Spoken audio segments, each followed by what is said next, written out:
ఇప్పుడు పరువు అంటారు కదా, నా పరువు ఏదున్నా లేకపోయినా నా పరువు లేకపోతే బ్రతుకున్నా, పరువు లేకపోతే ఇజ్జత పోయినట్టే అని అంటుంటారు కదా. అంటే అది ఎందుకు వస్తుంది పరువు అనేది? అంటే పరువు అంటే ఇప్పుడు బట్టలు ఎందుకు? బాడీని కప్పుకోవడానికి, అంటే నగ్నంగా ఉండకుండా. పంజాబ్ డ్రెస్ ఎందుకు వేసుకోవాలి?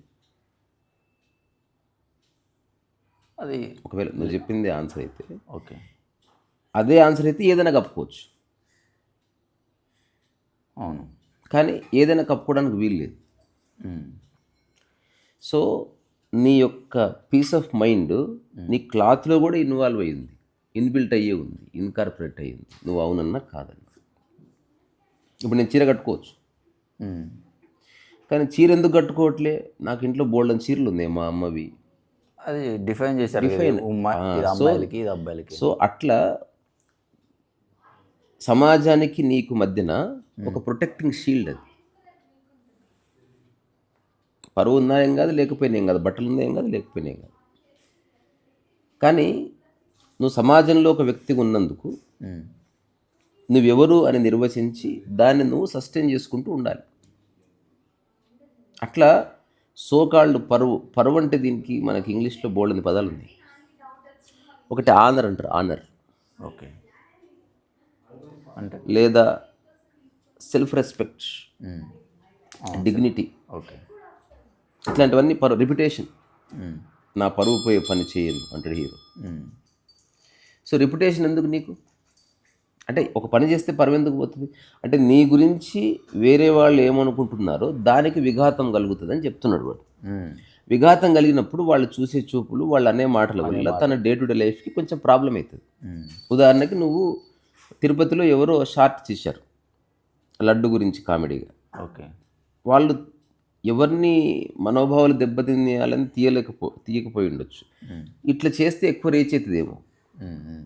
అంటే టెంపుల్ని చూసినట్టు ఉంటుంది, చూపించినట్టు ఉంటుంది, దాంతోపాటు ఒక కామెడీ రీల్ కూడా చేసినట్టు ఉంటుంది అనుకుని ఉండొచ్చు.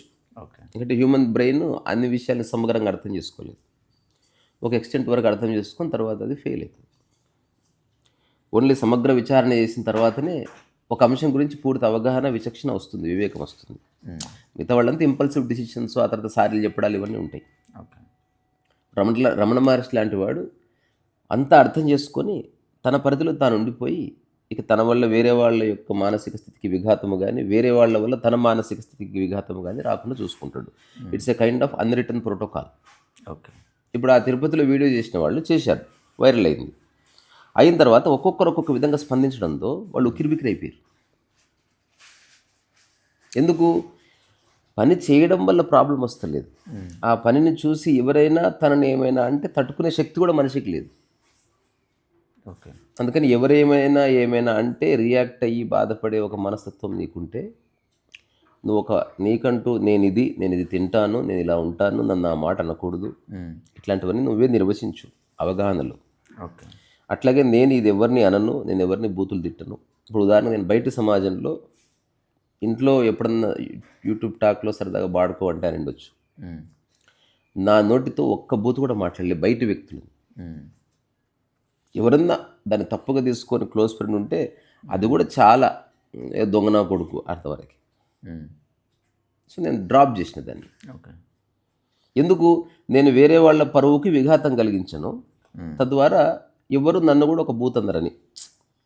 ఇది ఎందుకు? వేరే వాడు ఎప్పుడు ఏమంటాడో తెలియదు, నువ్వు చేసి చేస్తే ఎట్లా ప్రతిస్పందన వస్తుందో తెలియదు. అందుకని రెండు ఉన్నాయి మనకి.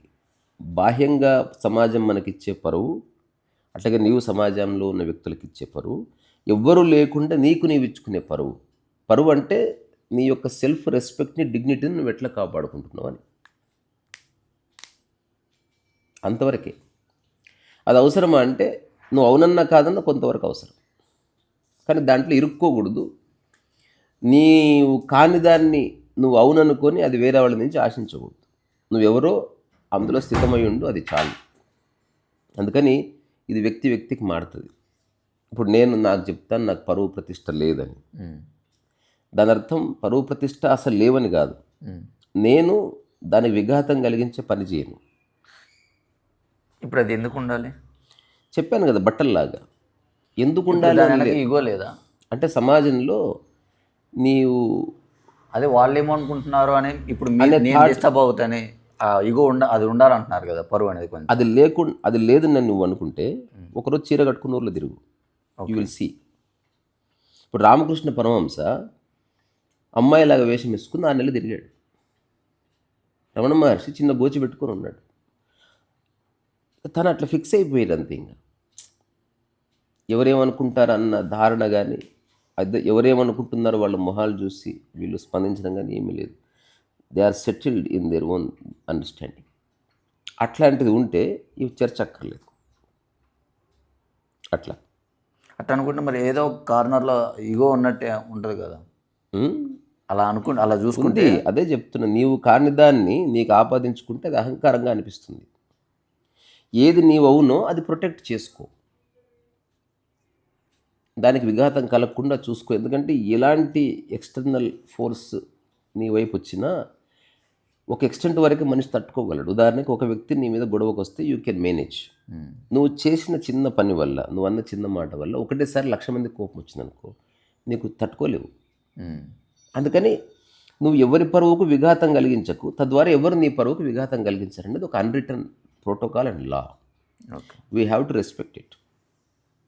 ఇప్పుడు విచ్చలవిడితనం అంటే ఏంది? వాడు నోరు జారుతాడు, నోరు జారితే ఎదుటి వ్యక్తి చేయి జారుతాడు, చేయి జారిన తర్వాత వీడికి కోపంతో రగిలిపోతాడు, ఆ తర్వాత వాడిని వెళ్ళి కొడతాడు, కొట్టిన తర్వాత వాడు వెళ్ళి వీడిని చంపేస్తాడు.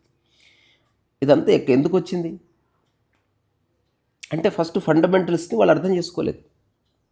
అంతకుమించి పెద్ద కారణమే లేదు. సో నీవు కాని దాన్ని నీవు అనుకొని దాన్ని ఏదేమైనా నాకు రెస్పెక్ట్ ఇవ్వాలి అని కాకుండా నీ యొక్క చేష్ట వల్ల, నీ ప్రవర్తన వల్ల, నువ్వు చేసే పనుల వల్ల గౌరవం వచ్చే విధంగా ఒక అవకాశాన్ని క్రియేట్ చేయి. నువ్వు దానికోసం పాకులాడాల్సి అక్కర్లే. నా పరువు, నా ప్రతిష్ట అని ఏ జ్ఞాని పాకులాడు. కానీ తనకు ఒక సెల్ఫ్ రెస్పెక్ట్ అండ్ డిగ్నిటీ తన పట్ల తనకుంటుంది. అతను వేరే వాటినే కాదు, తన్ను తాను కూడా డిస్టర్బ్ చేసుకోడు. సో నీవు ఇలా ఉన్నది ఇలాగే ఉండటానికి, అది బయట నుంచి కూడా డిస్టర్బ్ కాకుండా ఉండటానికి ఒక ప్రొటెక్షన్ షీల్డ్ లాగా ఏదో అవసరమైంది సమాజంలో. దానికి మనం పరువు అంటాం. అంటే ఇది మంచి కుటుంబం అని ఒక 20 ఏళ్ళుగా అనుకుంటున్నారు.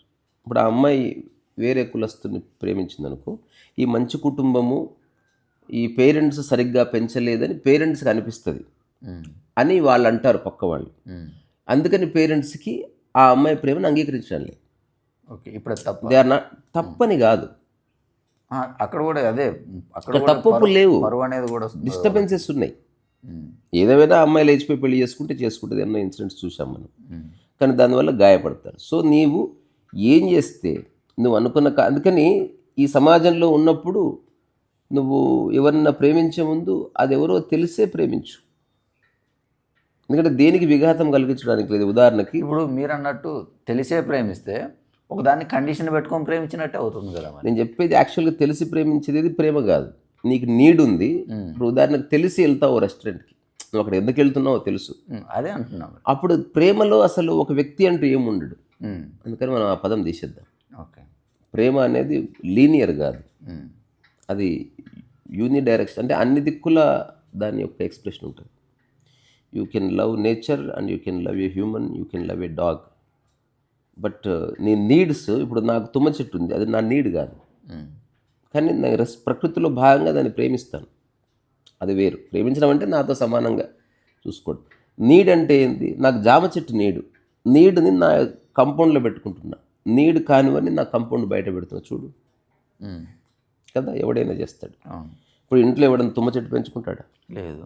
ఎక్కడో పూల నర్సరీకి వెళ్ళి వాడు గులాబీ తెచ్చుకుంటాడు, ఉమ్మెత్త పువ్వు ఎందుకు తెచ్చుకోడు? నీడ్లో లేదు అది. సో అట్లా ఈ నీడ్స్ లోపట ఒక సొసైటల్ నీడు, ఈ ఆనర్ కూడా. ఎందుకంటే మనిషికి ఏది ఉన్నా లేకున్నా గౌరవం అనేది ఒకటి ఉంది అని ఉందని మనిషి అనుకుంటున్నాడు. అది ప్రొటెక్ట్ చేసుకోవాల్సిన బాధ్యత వేరే వాళ్ళ మీద లేదు, నీ మీదే ఉంది. ఇప్పుడు ఉదాహరణకు నీ బట్టలకు మరకంటకుండా చూసుకోవాల్సిన బాధ్యత నీదే. కారు వేగంగా పోతుంది, బయట డస్ట్ ఉంది, బురద ఉంది, పంది పరిగెత్తుకొని వస్తుంది, దున్నపోతులు వస్తున్నాయి, అది వాటి రెస్పాన్సిబిలిటీ కాదు. It is your responsibility to protect your own cloth. దీన్ని ఎవడు డినే చేయలేడు. ఇప్పుడు మనం యూట్యూబ్ చేస్తున్నాం అనుకో, ఏదైనా మాట్లాడడం వేరు, తెలుసుకొని మాట్లాడు. సమాజం ఏమిటి, సమాజం ఏ పరిధి వరకు ఒక వ్యాఖ్యను అంగీకరిస్తుంది, ఎవరినన్నా ఒక వ్యక్తిని నువ్వు అంటున్నప్పుడు ఎలాంటి విషయాల్ని బేస్ చేసుకుని ఒక వ్యక్తిని విమర్శించవచ్చు, సద్విమర్శ చేయొచ్చు, ఒకవేళ సలహా ఇస్తే ఏ మేరకు సమాజానికి ఇవ్వాలి, ఒకవేళ ఇస్తే నీ టోన్ ఎట్లా ఉండాలి, ఇదంతా నువ్వు తెలుసుకోవాల్సిందే. నేను డైరెక్ట్గా మాట్లాడేస్తా అంటే వాళ్ళు డైరెక్ట్గా ఏదో చేసేస్తారు. అందుకని to establish proper harmony between you and the other, ఇవన్నీ ప్రొటెక్షన్ ఫీల్డ్స్. ఇప్పుడు ఒక మనిషికి ఇంటి పేరు ఎందుకు?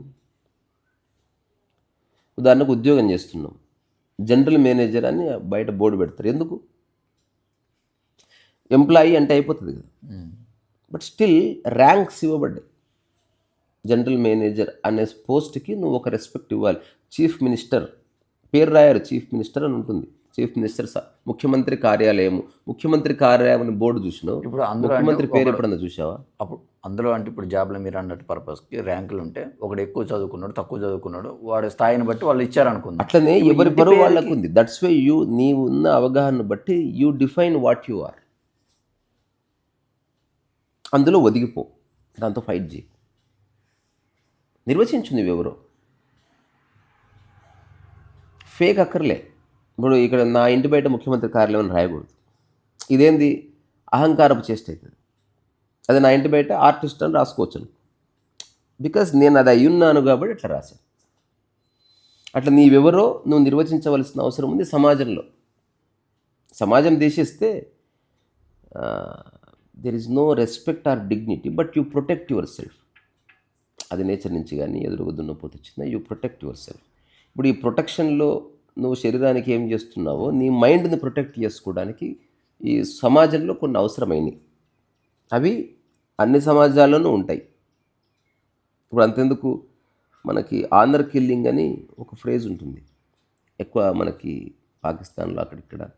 అంటే కుటుంబ పరువుకి విపరీతమైన వాల్యూ ఇచ్చి ఎవరైనా ఒక అమ్మాయి చెప్పిన మాట వినకపోతే చంపేస్తారు. మా కుటుంబ గౌరవాన్ని ఈమె నాశనం చేసింది. మరి అది తప్పు కదా. ఇక్కడ తప్పులు లేవు, వాళ్ళు సరిగ్గా నిర్వచించలే. అంటే అది రాంగే, 100% రాంగే. కానీ మన ఇప్పుడు ఒక కుటుంబంలో ఉన్న వ్యక్తిగా ఉన్నప్పుడు కుటుంబానికి ఏదన్నా పరువు ఉందేమో అది నువ్వు అర్థం చేసుకొని అక్కడి నుంచి ఒక చేస్తే బాగుంటుంది. ఎగ్జాంపుల్, నువ్వు కార్ డ్రైవ్ చేస్తావు కదా, డ్రైవింగ్ ఎవరైనా చేయొచ్చు, ఎంత స్పీడ్ అయినా పోవచ్చు. కానీ ఇప్పుడు ఒక చోట బస్ సిగ్నల్ రాసింది, ఈ ఏరియాలో హారన్ కొట్టకూడదని. అది చూడకపోతే నువ్వు కొట్టే ప్రమాదం ఉంది హారన్, తద్వారా నీ మీద కేసు వచ్చే ప్రమాదం కూడా ఉంది. అవును కదా. అందుకని నువ్వేం చేయి, ఏ ఏరియాలో ఉన్నావో ఆ ఏరియాలో ఉన్న రూల్స్ని ఒకసారి గమనించు. అదేం తప్పు కాదు. దానివల్ల నీవు కారు సజావుగా వెళ్ళి నువ్వు మళ్ళీ వేగంగా వెళ్ళే చోట వేగంగా వెళ్ళొచ్చు. కానీ అది ఒక్కటి అర్థం చేసుకోకపోతే నెక్స్ట్ ప్రయాణం అంతా ఆగిపోయి నువ్వు జైలు పడాల్సి వస్తుంది. సో పరువు అన్నది ఒక చిన్న ప్రొటెక్షన్ ఫీల్డ్ అంతే, దానికి పెద్ద వాల్యూ ఇవ్వాల్సిన అవసరం లేదు. దాన్ని పట్టుకొని వెళ్ళాల్సిన అవసరం కూడా. ఇప్పుడు నేను మా వంశం కింద, అది కూడా నాన్ సెన్సే. పరువు అంటే ఈ సమాజంలో నువ్వు ఉండి సమాజం నిన్ను డిస్టర్బ్ చేయకుండా ఉండాలంటే హౌ యూ షుడ్ బిహేవ్. ఇది ఒక ప్రవర్తనకు సంబంధించింది. ఆ ప్రవర్తనకు సంబంధించిన ఒక భావనని మనం పరువు అంటున్నాం. అలానే మరి వాడు లిమిటెడ్ అయిపోవట్లేదా? లిమిటెడే సమాజంలో వాడు ఇబ్బంది పెట్టుకున్నట్టు కూడా అవుతుంది కదా. కాదు, when you accept there is no limitation. ఇప్పుడు ఒక పర్సన్కి ఇది చేయాలని ఉంటుంది, ఫర్ ఎగ్జాంపుల్ నాకు ఒకటి చేయాలని ఉంది, కానీ మా ఇంట్లో వాళ్ళని ఉద్దేశించి. అదే చెప్తున్నా, నువ్వు చేసే పనుల్లో వ్యక్తిగతమైన ఉన్నాయి, క్రియేటివ్ సైడ్ ఉన్నాయి, తర్వాత కుటుంబపరమైన ఉన్నవి, మతపరమైన ఉన్నవి. వాటి గురించి తెలుసుకో. ఇప్పుడు పెళ్ళి నువ్వు వ్యక్తిగతం అనుకుంటే ఆ విధమైన నిర్ణయం తీసుకో, తద్వారా కుటుంబాన్ని ప్రిపేర్ చేయి.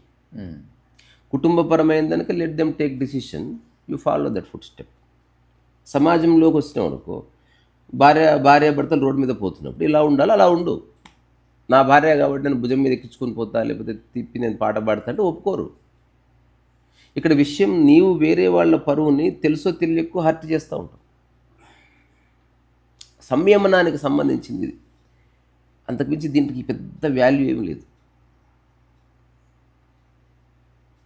జస్ట్ అర్థం చేసుకోవాలి. ఇప్పుడు అమెరికాలో నేను షికాగో పోతున్నప్పుడు అక్కడ చూశాను, రోడ్డు మీద బోర్డ్స్ ఉంటాయి, దాని మీద క్లియర్గా రాసి ఉంటుంది 40 miles per hour అని ఉంటుంది. అది చూడగానే అది రెండు పక్కల క్లియర్గా కనబడేట్టు ఉంటుంది. ఎంత వేగంగా పోయేవాడినా 40 మైల్స్ పర్ అవర్ తీసుకొచ్చి మెల్లగా తీసుకెళ్తాడు. ఆ ఏరియాలో స్కూల్లో ఏదో ఉంది అడు అవన్నీ ఏం చెప్పాడు. సో అరే నా కార్ నాది, నాకు ఎక్సిలేటర్ ఉంది, ఫుల్ గ్యాస్ ఉంది అని వాడు అనుకుంటే, అంటే if he misunderstand that why should I obey. అంటే ఈ స్టేట్ యొక్క పరువుకు సంబంధించిన అంశం ఆ 40 మైల్స్ పర్ అవర్ అతను నియంత్రిస్తలేడు, హెచ్చరిస్తున్నాడు. సో ఇప్పుడు ఆ 40 మైళ్ళు వెళితే అదంతా ఒక 5 మైల్స్ ఉంటుంది. ఆ తర్వాత అదే బోర్డు ఇంకో చోట రాసి ఉంటుంది 120 మైల్స్ పర్ అవర్ పో. సో ఎక్కడ ఎలా ఉండాలో అక్కడ ఉండాలి సమాజంలో ఉందో కాబట్టి. అదే దున్నపోతు అనుకో ఎక్కడైనా ఒకలాగా ఉంటుంది, అందుకే దున్నపోతాను ఉండాలి. సంస్కరణ లేదని. సో మనిషికి గొప్ప బ్రెయిన్ ఉంది కాబట్టి he has to understand all these things. అంటే ఇది పోరాడే అంశం కాదు. ఇప్పుడు వేరే వాడు ఇలా ఉండాలంటే నీకు బరువు అవుతుంది, కానీ నేను ఇలా ఉంటే బాగుంది అందరికీ బాగుంది అనుకుంటే అది నీ యొక్క లిమిటేషన్ కాదు, నీ యొక్క వాస్ట్ అండర్స్టాండింగే. దానివల్ల నీకు వచ్చే నష్టమేం లేదుగా. ఉదాహరణకి మంచి బట్టలు వేసుకొని పెళ్ళికి రామా అన్నారనుకో. సో పెళ్ళికి షార్ట్ వేసుకొని ఎందుకు వెళ్ళరు? సరదాగా ఎప్పుడన్నా పోయావా? ఎందుకు? నీకు ఒక్కరు కూడా చెప్పలేదు షార్ట్ వేసుకొని రాకూడదు పెళ్ళికి అని ఎవరు అనౌన్స్ చేయలేదు. చెప్పారు ఇంట్లో చెప్పడం వల్లే. ఇంట్లో వాళ్ళు చెప్తే నువ్వెందుకు విన్నావు? సమాజము ముఖ్యమంత్రి అయితే చెప్పలేదు కదా. నీకు కూడా ఎక్కడో అనిపించింది. బికాజ్ అందరూ మంచి బట్టలు వేసుకున్న చోట నువ్వు కూడా ఆ తరహా ఉంటే ఆ ప్రదేశం యొక్క పరువు కాపాడేవాడు అవుతావు. ఎట్ల పోయినా ఏమి కాదు. అదే మహాత్మా గాంధీ ఉన్నాడు, జీవితకాలం ఒకటి డ్రెస్ వేసుకున్నాడు, చిన్న గోచి పెట్టుకున్నాడు. ఆయన బ్రిటిషర్స్ని కలిసినా లేకపోతే అక్కడున్న వైస్రాయ్ని కలిసినా ధర్నా చేసినా అలాగే ఉన్నాడు కాబట్టి ఏ ప్రాబ్లం లేదు. నువ్వు ఈరోజే షార్ట్ వేసుకో, ఇంకా ఒక నెల రోజులు అందరు గొడవ పడతారు. ఆ తర్వాత 6 నెలల తర్వాత ఎవరన్నా పెళ్ళికి పిలిచి నువ్వు షార్ట్ వేసుకుని పోయినా వాడు అంతేరా బాబు, అది వాడు ఫస్ట్ నుంచి అంతే అంటారు. తద్వారా నువ్వేం డిస్టర్బ్ చేయట్లేదు, ఎందుకంటే దే ఆర్ ప్రిపేర్డ్. సో పరువుకి ఎప్పుడు విఘాతం కలుగుతుందంటే అన్ఎక్స్పెక్టెడ్గా ఏదైనా చేస్తే విఘాతం కలుగుతుంది. అర్థం చేసుకున్నవాడు ప్రిపేర్ చేస్తాడు ఎదుటి వ్యక్తిని, సమాజాన్ని ప్రిపేర్ చేస్తాడు. ధర్నా చేస్తున్నాను నేనేం చేస్తా, గవర్నమెంట్కి ఒక లెటర్ ఇస్తా, పోలీస్ వాళ్ళకి. వాళ్ళు ప్రిపేర్ అయి ఉన్నారు కాబట్టి వాళ్ళు వచ్చి నిలబడతారు అంతే. నువ్వు ఆల్ ఎపిసోడ్ పోలీస్ దగ్గరికి పోయి జే అన్నావు అనుకో, వాళ్ళకి ప్యానిక్ వచ్చేస్తుంది. ఎందుకంటే వ్యవస్థ యొక్క పరువు పోయే పని చేయొద్దు అని చెప్తున్నారు వాడు. ఓకే, అంటే ఇందాక మీరు ఇంకా చెప్పనా దీనికి సామాజిక క్రమశిక్షణ. ఇది nobody is telling you what to do and what not to do. నీకే అనిపిస్తుంది కొన్నిసార్లు ఇలా ఉండాలి. ఎప్పుడన్నా టీ తాగి ఇట్లా ఇసిరేయచ్చుగా గ్లాస్, ఇసిరేసే పూర్తి శక్తి నీకుంది. లిబరేషన్ అంటే విచ్చలవిడితనం కాదు, ఒక సహజమైన నియంత్రణ ఉండడం. ఇప్పుడు నువ్వు మంచి ఆర్టిస్టు, బ్రష్ మీద నియంత్రణ వస్తాడు, ఎంత మంచి ఆర్టిస్ట్ అంత నియంత్రణ వస్తుంది నీకు. అటు జీవితం మీద కూడా ఒక సహజమైన నియంత్రణ, అంటే ఎక్కువ ఫ్రిక్షన్ లేకుండా you have just understood the ethos of the society you are living in. Simple as that. ఇందాక కుటుంబం దగ్గరికి ప్రేమ దగ్గరికి వచ్చినప్పుడు మీరు మాట్లాడారు కాబట్టి ఒక ప్రశ్న అడుగుతా.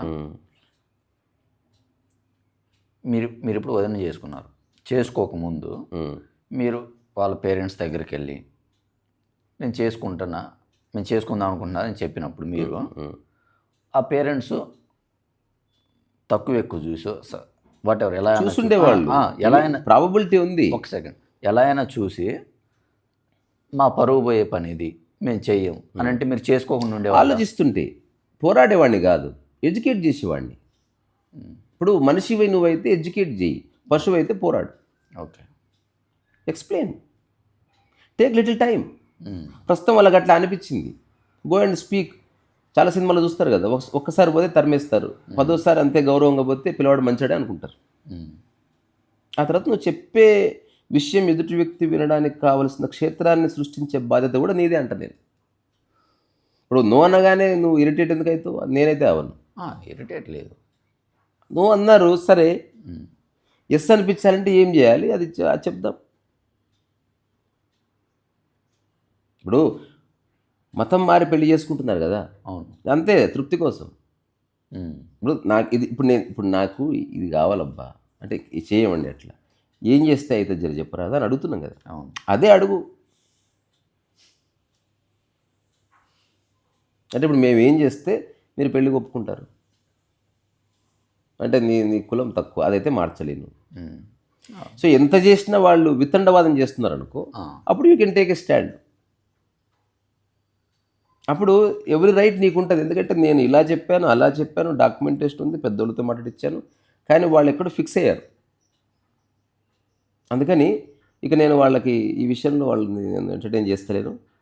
ఒకవేళ అమ్మాయికి ఇష్టమైతే నేను చేసుకుంటాను.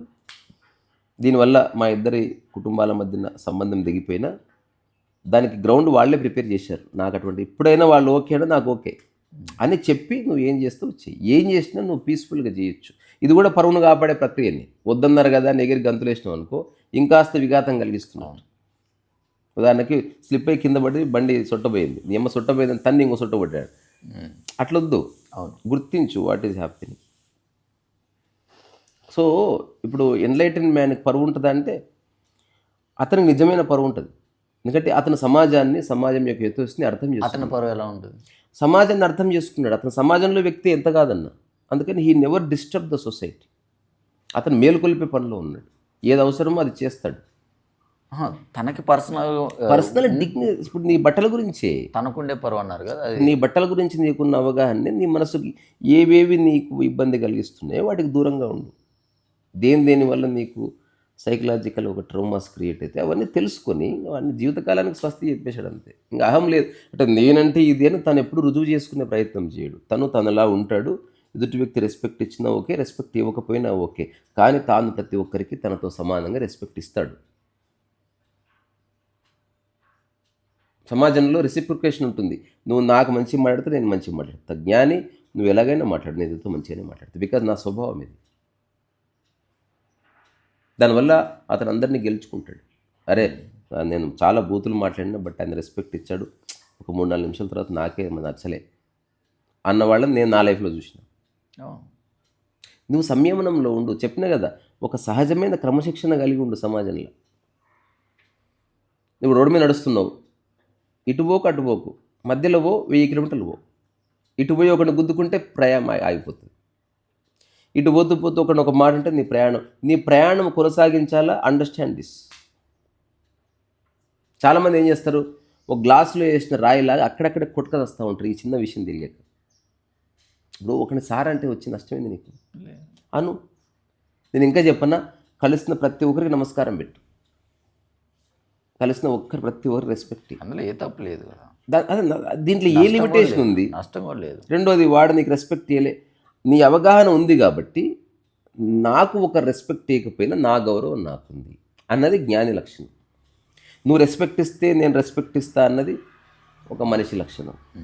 అసలు నేను ఎవరికి రెస్పెక్ట్ ఇవ్వనన్నది దున్నపోతు లక్షణం. నీ ఇష్టం ఎక్కడ ఉంటావు అన్నది. ఇప్పుడు నేను ఆటో డ్రైవర్ అయినా ఎవరైనా ఐ రెస్పెక్ట్ ఎవ్రీబడి. ఇది నా జీవితకాల నిర్ణయం. రెస్పెక్ట్. నాకు వాళ్ళు ఏం చేస్తారు ఏం చేయరో చాలా దూరం. నేనేం చేస్తాను అది చేస్తాను. నేను ఒక పెద్ద ప్రొడ్యూసర్ని కలిసిన, దిల్ రాజుని కలిసిన. నేను ఇప్పుడు మ్యాంగో వీడియోస్ అంటే అతను తీసుకెళ్ళాడు. నేను ఒక బౌండెడ్ స్క్రిప్ట్ రాస్తే ఇది బాగుంది ఒకసారి రాజుకు వినిపిస్తావా అంటే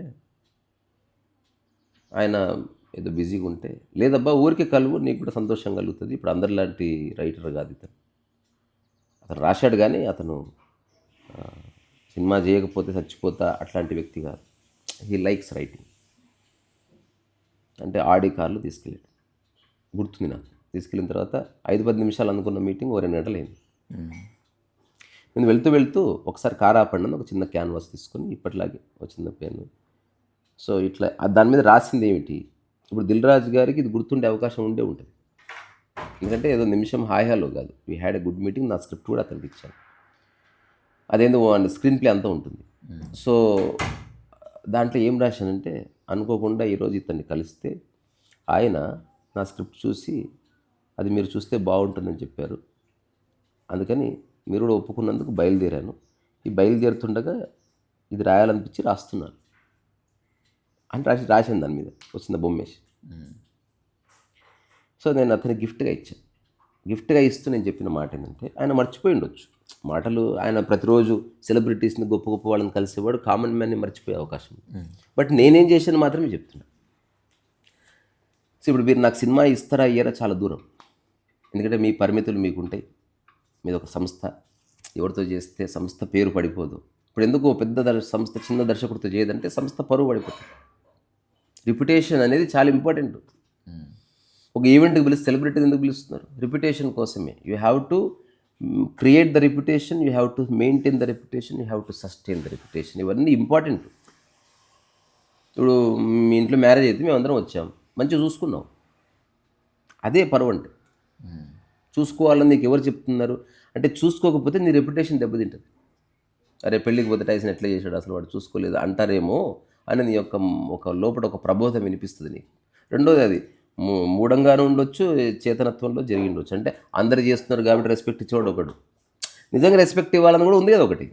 అట్లా వాళ్ళు లేక వచ్చారు, ఐ టేక్ కేర్, నేను చూసుకుంటాను అన్న, నేను తీసుకొస్తాను, కొంచెం హడావిడి.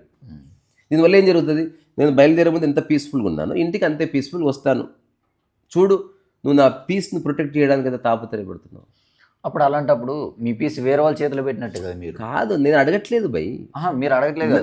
నన్ను వదిలే, నువ్వు నన్ను చూసుకోకపోయినా నేను పట్టించుకోను. వేరే వాళ్ళు పట్టించుకుంటారు, ఆబ్వియస్లీ ఉంది, అందులో ఏం డౌట్ ఉంది? నేను చెప్తే కదా, బట్టల నుంచే స్టార్ట్ అని చెప్తే కదా. ఇప్పుడు బాబా ఆమ్టేకి పద్మభూషణ్ ఏదో ఇచ్చారు, ఆయన గాంధీ ఫాలోవర్, చిన్న గాంధీ లాగానే చిన్న గోచి పెట్టుకొని రాష్ట్రపతి భవన్కి వెళ్ళి పద్మభూషణ్ తెచ్చుకున్నాడు. రాష్ట్రపతి భవన్ కూడా ఏం అడ్డు చెప్పలే. బాబా అంటే గోచే పెట్టుకుంటాడు, ఎండ్ ఆఫ్ ద స్టోరీ. ఆ గోచికి పరువు తెచ్చిన వాడే. సో నువ్వు ఏదైనా కన్సిస్టెంట్గా చెయ్యి, నీ చుట్టూ ఒక పరువు క్రియేట్ అవుతుంది. అది నువ్వు క్రియేట్ చేయవు, అది ఒక ఆరా క్రియేట్ అవుతుంది. రెండోది, అజ్ఞానం అయితే దాన్ని పట్టుకొని వెళ్ళాడతాడు. జ్ఞానం అయితే అది ఉంటుంది అంతే. వాడు అలాగే చేస్తుంటే అలాగే ఉంటాడు. వాడు 50 ఏళ్ళు 1000 ఏళ్ళు 1,00,000 ఏళ్ళు వాడు అంతే. గులాబీ చెట్టుగా కొన్ని 1000 ఏళ్ళుగా ఉన్నట్టు. ఇప్పుడు మీరు అన్నట్టు అది ఆటోమేటిక్గా వస్తుంది అన్నారు కదా, నువ్వు చేస్తూ ఉంటే ఆటోమేటిక్గా వస్తుంది. అదే నువ్వు చేస్తూ ఉంటే ఆటోమేటిక్గా వచ్చేస్తుంటుంది. దానికి రీజను ఇది చేయకపోతే మళ్ళీ పోతుందనే. అదే అజ్ఞానం అంటే. చేసేవాడు ఎప్పుడు చేస్తాడు, ఇది లెక్క.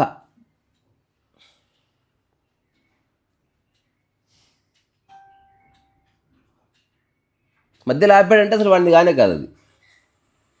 ఇప్పుడు కార్యకారణాల చేత నేను యూట్యూబ్ ఆపాను అనుకో, పరిస్థితుల ప్రభావానికి లొంగినట్టే. అసలు సంబంధం లేదు, నేను భోజనం ఆపుతానా, కారణం ఏదైనా అటువంటిది. అట్లా చేసేవాళ్ళు వేరు. వాళ్ళకు ఉండే రెస్పెక్ట్ వాళ్ళకు ఉంటుంది. వాడు ఎక్కడున్నా లేకున్నా, ఎవరి మధ్యలో ఉన్నా లేకున్నా, వాడు రెస్పెక్ట్ఫుల్గానే తను ప్రవర్తిస్తాడు తన చుట్టూ ఉన్న వస్తువులతో కూడా. మనిషే అని కాదు, పక్కన కుక్క ఉన్నా సరే, ద వే హీ ట్రీట్స్, అందులో ఒక వామ్త్ ఉంటుంది. అది పర్సన్ సెంట్రిక్ కాదు, అది ఎక్స్పీరియన్స్ సెంట్రిక్ అది. అందుకని అది వేరే. సో నేను దిల్ రాజుకి ఏం చెప్పానంటే, మీరు నాకు సినిమా ఇస్తారో లేదో నాకు తెలియదు, అంటే ఐ అండర్స్టాండ్. ఇదే అంటే అదే అతని పరువును కాపాడడం ఉంటుంది. సార్ నేను వచ్చాను, మీరు తప్పక ఇవ్వాలి, లేకపోతే నేను చచ్చిపోతాను అన్నాను అనుకో, ఇప్పుడు అతను డిస్టర్బ్ చేసే మాట అంటున్నట్టు అవుతుంది. అవును, పరువును కాపాడడం అంటే అతను ఎవరో తెలుసుకో, ఆ సంస్థ రెప్యుటేషన్ తెలుసుకో, నువ్వు ఎందుకు వెళ్ళావో, నీ స్థాయి ఏందో తెలుసుకో. నేను ఒక 2-3 మాటలు చెప్పాను, కథ నాదే అయినా దీన్ని ఇంకా ఎవరన్నా బాగా రాస్తే రాయించుకోండి, లేదా నేను రాయగలంటే నన్ను పిలవండి, పిలిచినా ఓకే, పిలవకపోయినా okay, life goes on.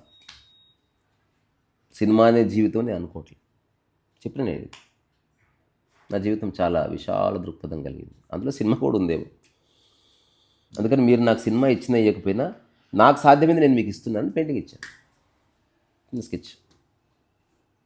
So నువ్వు చేయగలిగింది నువ్వు చెయ్యి. నీకు పరువు ఉందో లేదు, అందరి పరువు నువ్వు కాపాడు. పరువు అంటే వాడేదైతే ఈ ఒక చిన్న, యాక్చువల్లీ చెప్పాలంటే అది ఒక తన చుట్టూ తాను గీసుకున్న ఒక గిరి, ఒక line. You respect that line. సమాజంలో ఉన్నప్పుడు దాన్ని బ్రేక్ చేస్తే ఏమైతే తెలుసా, ఆ లైన్ దాటి వాడు నీ లైన్లోకి వస్తాడు. ఇంతకుమించి ఏమీ లేదు. ఇప్పుడు ఇట్లా చెయ్యి హాయ్ అంటే నువ్వేమంటావు? రకరకాల జెస్చర్స్ ఉన్నాయి కదా, ఎందుకంటే అంటే ఈ చేతితో ఏమని అనొచ్చు, ఇట్లా అనొచ్చు, ఇట్లా అనొచ్చు, ఏమని అనొచ్చు. కానీ ఒక్కొక్క దానికి ఒక్కొక్క సంకేతం ఉందని నీకు తెలుసు. ఒక మిడిల్ ఫింగర్ చూపిస్తే దమాకులు ఖరాబ్ అవుతాయి, పోలీస్ కేసులు అవుతాయి. చూపించడం ఎందుకు? చెప్పు, సింపుల్. వాడి గిరికి నువ్వు రెస్పెక్ట్ ఇస్తే నీ లైన్కి వాడు రెస్పెక్ట్ ఇస్తాడు ఇన్స్టాంటేనియస్గా. నువ్వు వాడిని భుజం మీద కొట్టకు, వాడు నిన్ను భుజం మీద కొట్టడు. నువ్వు గీత దాటితే వాడు ఈరోజు దాటకపోవచ్చు, ఏ రోజు దాటుతాడు వాడు. ఆ గీత నువ్వే చెరిపేశావు కాబట్టి. సో ఈ నీ చుట్టూ గిరిగేసుకున్న గీతలో కొంత ప్రాక్టికాలిటీ ఉంటే బెటర్, ఇమాజినేషన్ కాకుండా. అంటే ఇప్పుడు ఒక హౌలగాడు ఉన్నాడు, వాడు ఒక వంశంలో పుట్టి నేను గొప్పవాడిని అనుకుంటే అది ఇమాజినరీ. ఇప్పుడు అందరికి రెస్పెక్ట్ ఇచ్చి వాడికి ఇవ్వరు, దాంతో వాడు డిస్టర్బ్ అయ్యే ప్రమాదం ఉంది. తానెవరో తాను తెలుసుకో, అంటే సమాజంలో ఉన్న విషయాల్ని కూడా తెలుసుకో. నువ్వు ఎంత కాదనుకున్నా కుటుంబంలో వ్యక్తివి, సమాజంలో వ్యక్తివి, ఆఫీస్లో చేస్తే ఆఫీస్లో ఎంప్లాయీవి, ఒక టెంపుల్కి వెళ్తే భక్తుడివి. నువ్వు భక్తుడిగా ఉన్నప్పుడు భక్తుడిగా ఉండు. నువ్వు గుళ్ళో గుసగుసలాడతావు ఎందుకు? దేవుడి పరువు కాపాడాలి. దేవాలయం పరువు అంటే ఏదో అది దండాగిండా అని కాదు, ఆ క్షేత్రాన్ని నువ్వు గౌరవిస్తున్నావు అని.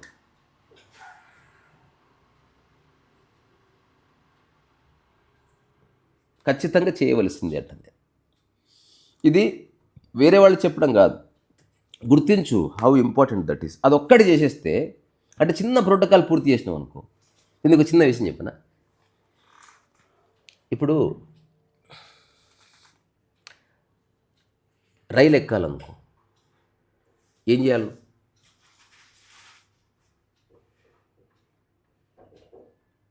టికెట్ తీసుకో. టికెట్ తీసుకుంటే నీ ప్రయాణం పెట్టుకుంటుంది, టికెట్ తీసుకోకపోతే నీ ప్రయాణం. ఎవరు పట్టుకోలే, కానీ నీకు లోపల ఉంటుంది. అంటే ఎవడైనా వచ్చి ఎవడు నీ వైపు వచ్చినా టీసీని అనుకునే ప్రమాదం ఉంది కదా. సో ఆ రైలుకు ఒక పరువు ఉంది. ఆ రైలు టికెట్ తీసుకొని ఎక్కిన వాడిని గౌరవిస్తుంది అనుకో. దాన్ని నువ్వు రెస్పెక్ట్ ఇస్తే దాని పరువు నువ్వు కాపాడినట్టు. ఉదాహరణకి దేవుడు ఉన్నాడు, ఆ దేవుడికి ఇట్లా ఫ్లవర్ ఎట్లా వేస్తావు? ఎందుకట్లా? అంతకుముందే గురియాట ఆడొచ్చినావు, ఇప్పుడు ఎందుకు వేస్తలేవు? రెస్పెక్ట్. దేవుడికి రెస్పెక్ట్ ఎట్లా ఇవ్వాలి? నేను నా చేస్తేనే కదా పరువు అంటే అదే. సో ఎదుటి వ్యక్తికి నువ్వు ఎట్లా ట్రీట్ చేస్తావు అన్నది తెలుసుకో. అంటే అతని యొక్క బౌండరీని నువ్వు కాపాడు. అక్కడ ఒక పేపర్ తీసుకో, ఇంతే. మొత్తం ఈ చర్చ అంతా యాక్చువల్గా వేస్ట్. ఒక్క బొమ్మ చాలు.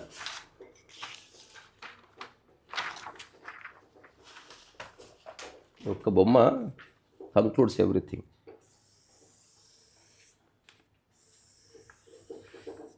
తర్వాత ఇవి కూడా ఉన్నాయి, చాలా పెద్ద ఉన్నాయి, చిన్న సైజు కూడా ఉంది. ఓకే, ప్రతి దాని మధ్యలో ఒక చుక్క పెట్టు.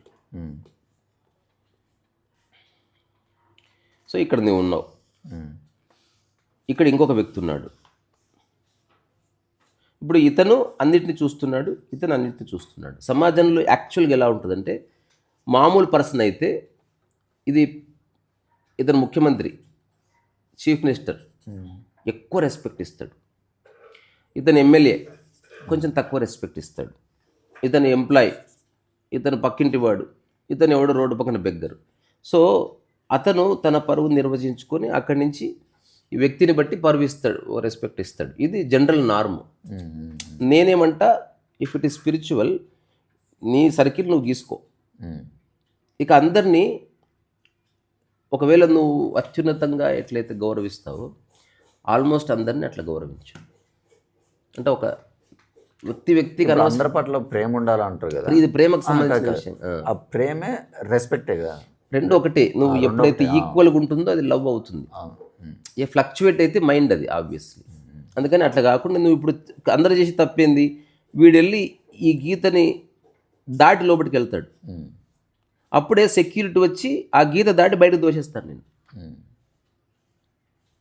Always respect the boundary. ప్రతి ఒక్కరికి ఒక బౌండరీ ఉంది, నీకు కూడా ఉంది. ఇప్పుడు నువ్వు నాతో ఉంటున్నావు, మన ఇద్దరం ఎన్ని రోజులు ఉన్నా కలిసి ఉన్న, ఎందుకు తెలుసా? నీ గీతకు నేను రెస్పెక్ట్ ఇస్తూనే ఉన్నాను. అవి రకరకాలుగా ఉంటుంది. ఉదాహరణకు ఫోన్ మాడతారు, ఫోన్ గుంజుకొని నేను చూసి చూడవచ్చు. ఫోన్ గుంజుకోవడంతోనే రెస్పెక్ట్, ఆ గీత దాటేసి నేను ఒక సరదాగానే మాటల్లో ఒక మాట జోడించడంతో ఆ గీత దాటినట్టు అవుతుంది. నా పరువు పోయిందంటే నువ్వేం ఏదో పెద్ద పెద్ద పనులు చేయాల్సిన అవసరం లే. నిన్ను డిస్టర్బ్ చేసే పని నేను చేశాను, ఇంకా చెప్పాలంటే నీకు నాకు మధ్యన ఉన్న దానికంటే నీవు నేను ఉండగా వేరే వాళ్ళకి ముందు ఏం జరుగుతుంది అన్నది పరువుకు సంబంధించి ఇంకా ఒక మోర్ ప్రొఫౌండ్. అవును, వేరే వాళ్ళే. అంటే ఇప్పుడు నీవు నేను ఉన్నాం, నిన్ను అరే అన్నాను పట్టించుకోలే. మనుషులు ఇద్దరే ఉన్నప్పుడు పరువు లేదు, వేరే వాడు ఉండొచ్చు. ఒకవేళ అతను అనుకుంటే ఉంది, నువ్వు అనొద్దు అని అంటే అనొద్దు అంతే. ఉదాహరణకు దేవాలయంలో ఎవరు లేరు, పూజారి కూడా లేడు, అంటే ఫ్లవర్ ఇసిరేస్తావేంది?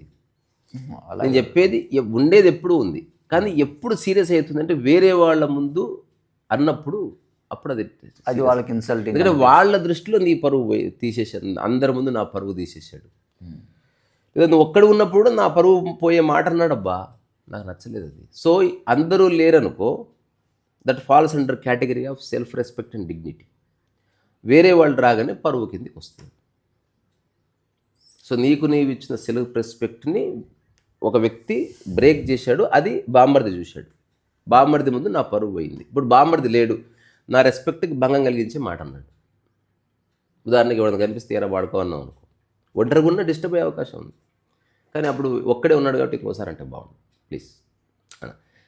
అదే వేరేవాడు 10 మంది ఉన్నారనుకో, తర్వాత తనను బాగా రెస్పెక్ట్ ఎవరెవరైతే రెస్పెక్ట్ ఇస్తున్నారో నీకు వాళ్ళ ముందు అన్నారనుకో, అది చాలా పెద్ద ఇష్యూ. ఇప్పుడు సుప్రీంకోర్టులో పరువు నష్టం దావా కేసులు చాలా పడతాయి.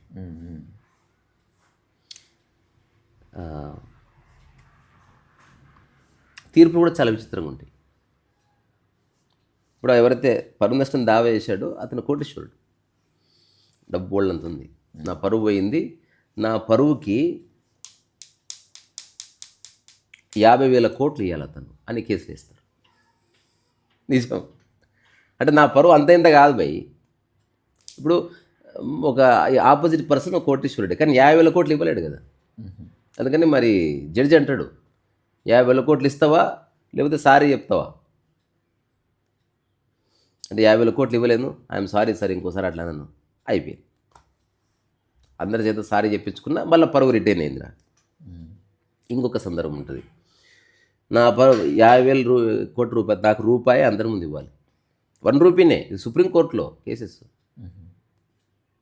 అందరి ముందు రూపాయి ఇస్తారు. లేదా నాకు సారీ వర్బల్గా వద్దు, అతను సారీ చెప్పినట్టు నాకు అఫిడవిట్ కావాలి అంటారు. ఎందుకంటే ఇప్పుడు మాట చెప్పింది, వాడు బయటికి వెళ్ళినాక 5-6 ఏళ్ళు అయింది, నేను సారీ చెప్పలే వాడంతా దుష్ప్రచారం చేసుకుంటున్నాను చెప్పినాను, అది మళ్ళీ పరువు పోయే పని అవుతుంది. ఇట్లాంటివి కూడా అయ్యాయి.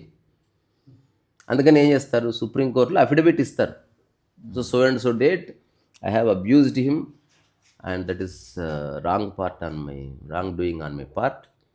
సో నేను బేషరతుగా క్షమాపణ చెప్తున్నాను అని, I have no problem to say sorry or beg apology అని చెప్తే, అప్పుడు ఆ జడ్జి ముందు ఇతను యాక్సెప్ట్ చేస్తే అప్పుడు అఫిడవిట్ తీసుకుని వెళ్తాడు. నెక్స్ట్ ఒక 50 ఏళ్ల తర్వాత అయినా సరే ఈ ఇన్సిడెంట్ జరిగిందని చరిత్రలో చెప్పుకుంటే, జరిగింది ఇప్పుడు ఎవరైతే ఎమ్మెల్యే ఉన్నాడో వాళ్ళ తాత సంఘటన అనుకో, మా తాతగారికి ఆయన నిర్ద్వంద్వంగా క్షమాపణ చెప్పిండు, ఒక డాక్యుమెంట్ కూడా ఉంది, అందుకని మా దగ్గరికి వచ్చేవాళ్ళు లేడు అని ప్రూఫ్ చేయాలి. ఇదంతా ప్రపంచంలో అవసరం. లేకపోతే బురద చల్లేస్తారు. అరే ఎప్పుడైతే నీ కబోర్డు నీకుందో అక్కడి నుంచి బిగినైంది పరువు. నీదంటూ ఒకటి ఉందా, దాన్ని కాపాడుకునే బాధ్యత నీకుంది. లేదా అది ఏదైనా దాన్ని టచ్ చేసేవాడు టచ్ చేస్తే ఓకే, అడగకుండా టచ్ చేస్తే కోపం వస్తుంది. అడగకుండా టచ్ చేసింది అన్నది వేరే వాళ్ళ ముందంటే అది చాలా పెద్ద ఇష్యూ అవుతుంది. ఇది ఎప్పుడు ఉండేదే, చాలా సీరియస్ మ్యాటర్ ఇది. చాలా సినిమాల్లో ఉంటుంది కదా, డబ్బు లేకపోయినా బతుకుతా, పరువు లేకపోతే బతకలేదు. దానికి కారణం ఏంది, అది సైకలాజికల్, అదొక ఫీలింగ్. అది ఐఎమ్ గుడ్ మ్యాన్, నేను ఈ వంశానికి చెందినవాడిని, ఇంత చేసిన తర్వాత అట్లెట్లా అంటాడు, అందరి ముందు అట్లెట్లా అంటాడు, నాకేమీ లేదండి అట్లా అనడం తప్పు, దానికి సారీ చెప్పాల్సింది, ఇవన్నీ ఉన్నాయి. అందుకని నేనేమంటా, ఎట్లయితే కారు నడిపినప్పుడు అన్నీ తెలుసుకొని నడుపుతున్నాము, సమాజంలో అన్నీ తెలుసుకొని ఒక అడుగు వేయాలంట. తెలుసుకొని వాడు నోరు మూసుకొని ఇంట్లో కూర్చున్నది బెటర్, బికాజ్ వాడు ప్రాబ్లమ్సే తీసుకొస్తాడు.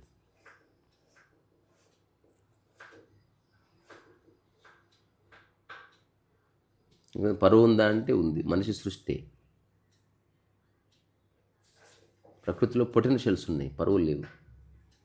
పరువు అంటే నువ్వు కుటుంబము, నీ వంశము, నీ ఒక ఊరు, దానికి సంబంధించిన ఒక గంధం పట్టుకుంటుంది. దానికి నువ్వు రెస్పెక్ట్ ఇచ్చి అది నిజం అనుకోవడం, లేదా ఏది లేపినా నువ్వేదో ఒక అవగాహనలో జీవించి నీ చుట్టూ ఒక ఆరా తయారు చేసుకున్నావు. ఆరాని పోకుండా కాపాడుకోవాలన్న తాపత్రయంలో కొందరు బతుకుతారు. కొందరు ఆరా ఉంది, అది నా ప్రయత్నం వల్ల రాలేదు, ఎవరు ఏమన్నా అది వాడి పాపాన పోతాడండి, నాదేముంది అనేవాళ్ళు కొందరు.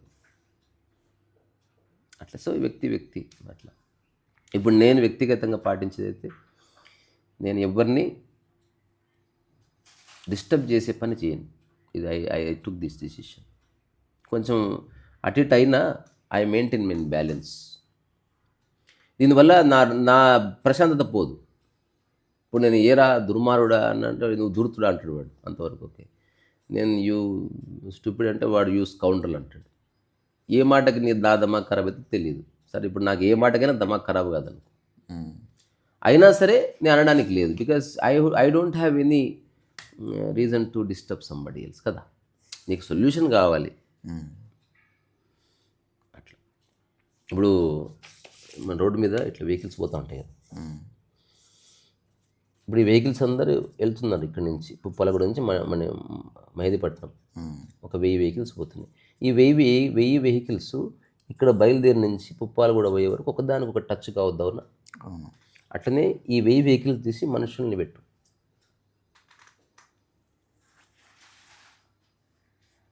Same rule applies. ఎంత టచ్ అయితే వాడంత టచ్ చేస్తాడు కదా. ఇప్పుడు అదే మనుషులతో అవసరం ఉంటే ఇందాక మీరు చెప్పినట్టు అప్పుడు అనుకోకుండా తగిలిందే అనుకో, say sorry and move on. కావాలని తగిలిచ్చావు అనుకో, టేక్ ఎ స్టాండ్. అది నీ సందర్భం కావాలని అన్న. ఇప్పుడు ఏంది నువ్వు ఎంత హౌలగాని ప్రూవ్ చేయాలని అన్న నేను. అది నీ సిచ్యువేషన్ బట్టి ఉంటుంది. బట్ ఇన్ జనరల్ ప్రతి వ్యక్తికి రెస్పెక్ట్ ఇచ్చేరా బాబు. ఇంకోటి, జ్ఞానం అంటే వాడిస్తాడో ఇయ్యడో, నువ్వైతే ఇయ్యి. ఎవడన్నా అతిగా రెస్పెక్ట్ ఇచ్చాడు, అర్థం చేసుకో, వాడికి నీ నుంచి ఏదో ఆశిస్తున్నాడు. వాడు రెస్పెక్ట్ తెలియదు, వాడికి తెలియదని తెలుసుకో. ఇది తెలుసుకోవాల్సిన విషయం, అంతమించి ఏం లేదు. ఇప్పుడు ఇట్లా కూర్చొని మాట్లాడుకోవడం కూడా పరువుకు సంబంధించింది. అంటే ఎవ్రీ కదలిక ఒక మెసేజ్ ఇస్తుంది సమాజానికి, నువ్వు అవునన్నా కాదు. సో ఏ కదలికల వల్ల ఎదుటి వ్యక్తికి డిస్టర్బ్ ఉండదో, ఇప్పుడు అవన్నీ లాస్ కూడా అవుతున్నాయి. నువ్వు ఢిల్లీలో 15 సెకండ్ల కంటే ఎక్కువ ఒక వ్యక్తి వైపు చూడకూడదు. It's a crime. అసలు ఉందా అది భూమి మీద? ఎందుకంటే దాన్ని ఇంటిమిడేషన్ కింద చూస్తున్నారు.